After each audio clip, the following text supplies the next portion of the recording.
All right. Welcome to Capital Culture. I'm your host, Christopher Wheeler. We have an extremely important guest today. She is a criminal defense lawyer in Toronto, Canada. Her expertise is in drug possession, drug trafficking, drug production, sexual assault, and firearm offenses. She's been practicing law for 20 years. Kimberly Schofield, I hear you're very busy these days. Very busy. And just call me Kim, please. Okay, thank you, Kim. So I want to unpack a lot, but let's just start with the Toronto scene in itself. I feel like I've been watching it for the last, I'd say, 6 or 7 years. If you go back to 2015, I feel like there's a pattern of specifically musicians getting harassed by the police and getting arrested with very weak charges. Would you agree with that notion? Okay, so we have seen an increased focus on especially the Toronto rap community. Musicians, usually young racialized males.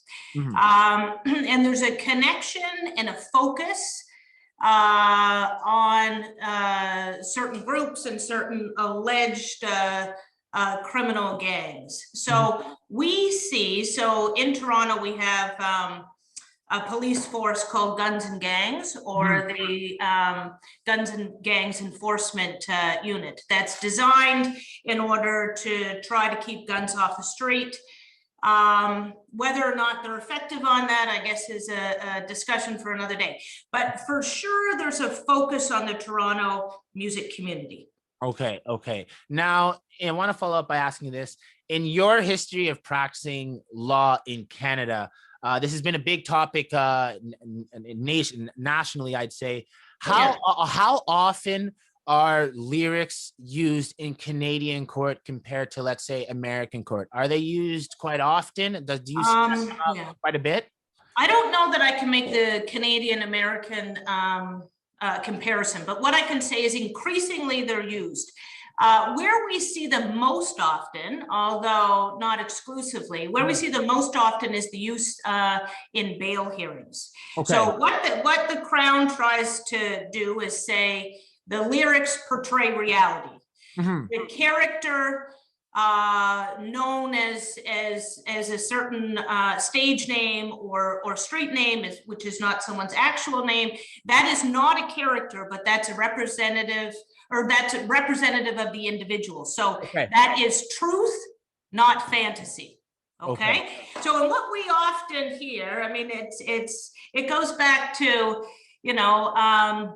I shot the sheriff, I didn't shoot the deputy. Nobody actually shot the sheriff. Okay. So they don't, so it's in rap music exclusively that I've ever seen where lyrics are used to say that they are somehow autobiographical, that it is, so the portrayal of drugs, guns, money in videos reflects the actual propensity of an individual to do those things, as opposed to that's a media persona.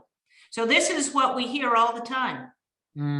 Okay, so it does come up quite a bit. Now, in your experience, I've seen you comment on the Toronto tow truck scene, and if you go back to, I believe it's 2017, you have an incident where a policeman is even caught bringing drugs to work. It was the cocaine incident. I think his name was Kirk Blake. Now, you see an immense amount of corruption there. Could you say that's a possibility to be leaking into the side of the police that are dealing with these criminals? Is that a possibility?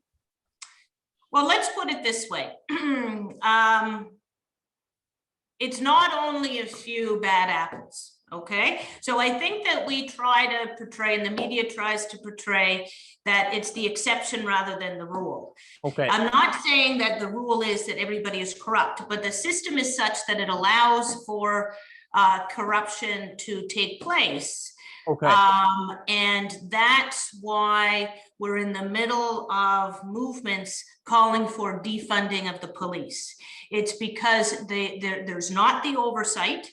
It's because people like me, individuals, are somehow tasked with holding the police to account, as opposed to some reliable check and balance system, which we just don't have. So whether that's in theft or drug planting or any other forms of corruption, we need some other source of police oversight, which we just don't have.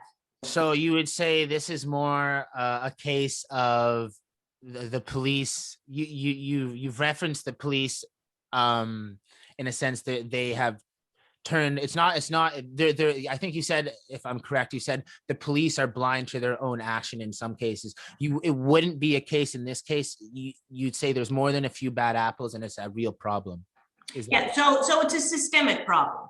Mhm. And let me just go back to how it is a systemic problem. So drugs, guns, this is what a lot of this all comes down to. So guns relate to drugs, which relate to money. Okay. Yeah.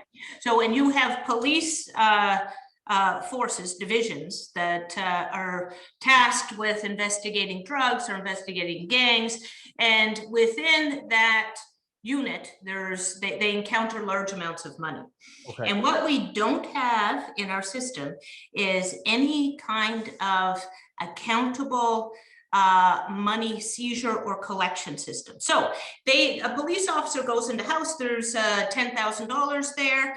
The officer takes that $10,000 back to the police station. There is zero independent accounting when that money is seized, and then it gets back to the police station. So whether all of it makes it back to the police station, whether some of it makes it back to the police station, we hear evidence repeatedly where officers just say, it's up to the integrity of the officer, just trust us. And we know where that's gotten us. So this is the problem. Mm-hmm. So there's a lot of the just trust us, whether it's drugs seized, whether it's firearms seized, whether it's other forms of evidence. There seems to be just general lacking in police accountability or oversight in the system. Fair enough. Now, I want to switch this topic just for a little bit before I get into the meat and potatoes, what everybody is waiting for. Now, you're quoted as saying, I don't think we'll ever get the same freedom back that we once had. I believe that was on the LeDrew show that you said. What do you mean by that when it comes to Canadians?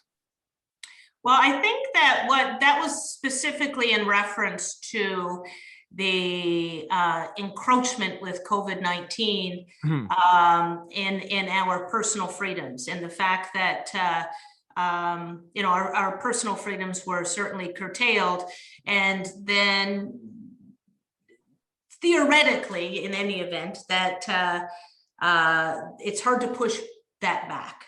Okay. So that's all that we meant. It's hard to push the state back as they encroach upon personal freedoms, because without having real accountability and systems that will get us back to personal freedom, which really has been denied us, and willingly, because we're all, of course, concerned with the pandemic. So we will see how it all unfolds within the next 6 months to a year, when we're hopefully out of this, and then maybe we're back to normal, maybe we're not. But that's something that every individual citizen has to be vigilant against, which is the encroachment of the state. Fair enough. Now, I want to switch the pace up a little bit and want to ask you just a little bit more lighthearted question. In your years of law practice, you've been practicing law for over 20 years. Is there a trial that still stands out to you in this day that you can remember? And if so, is there a little story that goes behind that trial? So the Tony Montana Scarface statue, for sure.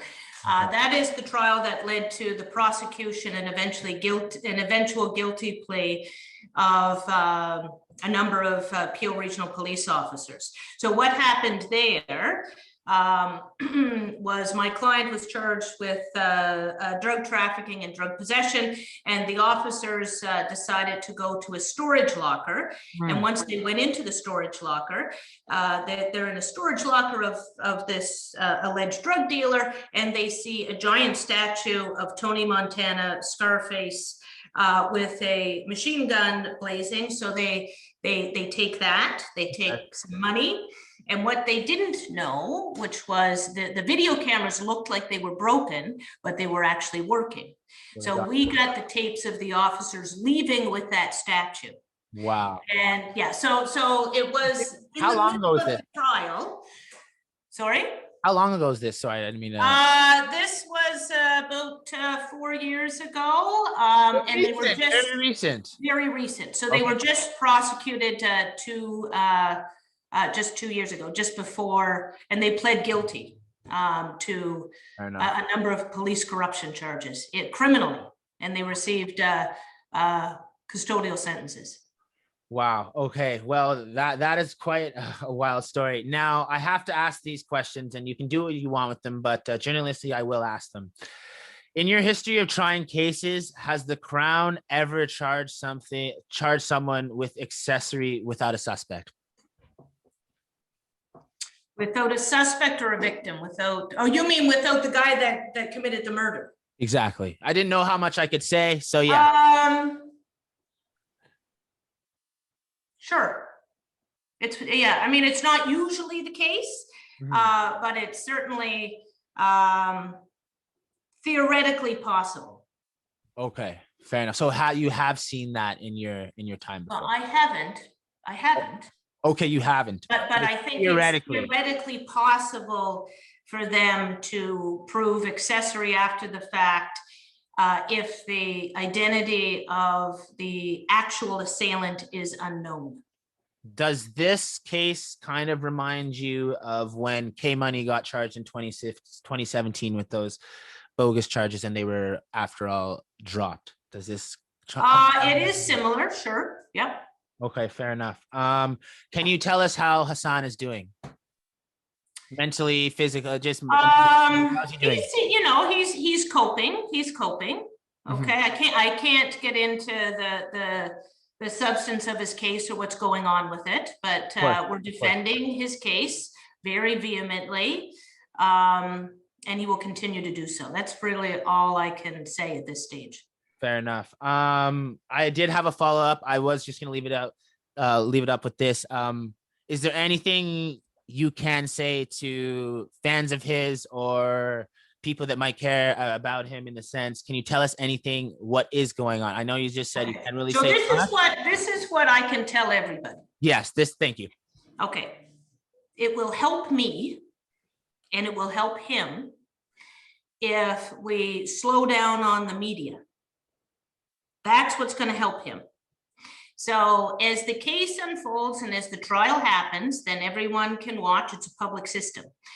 But at least initially, when there's these interim court appearances or bail hearings, you gotta let me do my work so that I can try to get him released. And the squeaky wheel gets the grease, so to speak. We don't want the grease. So we want to just cool down the attention on social media to him, because one of the things that one of the things that we do see is we see officers monitoring that, and any activity is, even though he's totally not responsible for it, is attributed to him. So we want to slow that and stop that, and then just wait, and everything will unfold, and he'll have his trial.